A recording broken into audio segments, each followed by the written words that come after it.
ఒక 100 సార్లు వచ్చి చంద్రబాబు నాయుడు గారు, ఒక 75-80 సార్లు వచ్చి లోకేష్ గారి పేరు, ఒక 50 సార్లు వచ్చి నరేంద్ర మోడీ గారి పేరు, ఒక 20 సార్లు వచ్చి పవన్ కళ్యాణ్ గారి పేరు. ఇదే అసలే ఏ సెక్షన్ కూడా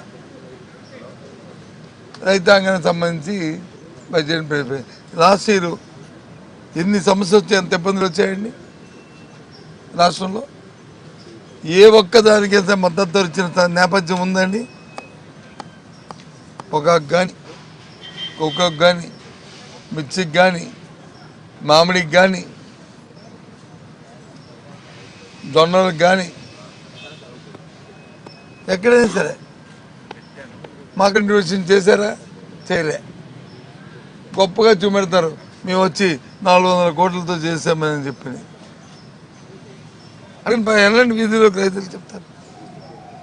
అంతగా ఎక్కడ ఒకరోజు కూడా క్యాప్ లేకుండా 100% వాళ్ళు 0 వడ్డీని డిబిటీ ద్వారా వాళ్ళకి ఇచ్చేవారు. 19 నెలల కాలం అయింది. అది ఆ స్కీమ్ ఉందో, ఆ స్కీమ్ పోయిందో, ఆ 0 వడ్డీ ఏమైందో, దాని పోతే ఇంకేదైనా కార్యక్రమం తీసుకొచ్చారంటే చెప్పిన అపాన కానీ, లేదా ఆ సంఘాలు మేము వచ్చి గుర్తించలేదని చెప్పిన మాట కానీ, దానికి కేటాయింపులు కానీ ఇవ్వలేదు, కేటాయింపులు లేవు. మరి నువ్వు ఏ విధంగా నువ్వు ఎంటర్ప్రైజ్ని పారిశ్రామిక తయారు చేస్తావు? చంద్రబాబు నాయుడు గారు చెప్పండి. ఇది మోసం కదా.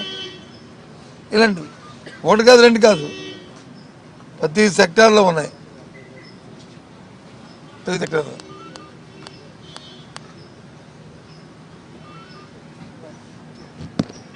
రూరల్ డెవలప్మెంట్ తీసుకుందాం. ఇవన్నీ ఎగ్జాంపుల్స్. ఇంకా డీటెయిల్డ్గా మేము జరుగుతున్న మా సభ్యులందరూ కూడా రోజు మీతో మాట్లాడుతుంటారు. అలాగే శాసనమండలిలో వాళ్ళ తాలూకా మాట్లాడిన వాళ్ళకి అవకాశం వచ్చినప్పుడు వాళ్ళు డీటెయిల్డ్గా ప్రతి వాళ్ళు మాట్లాడతాం. ఎన్ఆర్జీఎస్ ఉండేది, పనికి 6 పథకం ఉండేది. దాన్ని వచ్చి గత ఈ ప్రభుత్వం వచ్చిన తర్వాత ఈ ప్రభుత్వ కేంద్రంలో దాని పేరు మార్చి 40% వచ్చి రాష్ట్రాల వాటా అన్నారు. దేంట్లో not only material component, labour కాంపోనెంట్లు కూడా, ఇంక్లూడింగ్ లేబర్ కాంపోనెంట్. దాంతోపాటు 6% వచ్చి సర్వీసెస్ ఏదైతే ఖర్చు ఉంటుందో అది కూడా, అందులో కూడా 40% కేంద్ర ప్రభుత్వం, రాష్ట్ర ప్రభుత్వాలు పెట్టుకోవాలన్నారు. అంతకుముందు కేంద్రమే ఇచ్చింది 100%, అది 6% కూడా. అంటే మొత్తం అంతా చూసుకుంటే పోనీ గత సంవత్సరం, అంతకుముందు సంవత్సరాలు మా ప్రభుత్వం దగ్గర నుంచి చూసుకుంటే యావరేజ్గా సంవత్సరానికి 5,000 కోట్లు పని చేసేవాళ్ళం. ఈ రాష్ట్రం ఖర్చు పెట్టింది మ్యాండేట్స్ కానీ ఇవన్నీ వీటితో అన్నిటితో కలుపుకొని పనికి 6 పథకం తాలూకా బడ్జెట్. అంటే ఇప్పుడు మరి 40% అన్నప్పుడు ఏ రకంగా చూసుకుని 2,000 కోట్ల రూపాయలు దానికి ఎక్కడ ఉందండి? దాంట్లో 500 కోట్లు వచ్చి దానికి బడ్జెట్లో ప్రావిజన్ చూపెట్టారు. మరి వాట్ అబౌట్ బ్యాలెన్స్?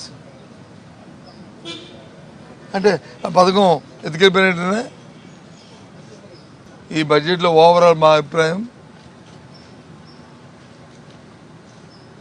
ఆత్మశుద్ధి పరిణామం తప్ప ఇంకేమీ లేదు. దీనివల్ల సామాజిక కానీ మధ్యతరగతి వాళ్ళకి కానీ ఏది కూడా కొరవలేదు లేదు. ఇవన్నీ ఉన్నాయి. మెజోపతి, ఆడబిడ్డ, సూపర్ 6 ఏవి కనిపిస్తున్నాయి. అవన్నీ డీటెయిల్ తర్వాత వెళ్తా. అందుకే ఇక్కడ ఇప్పుడు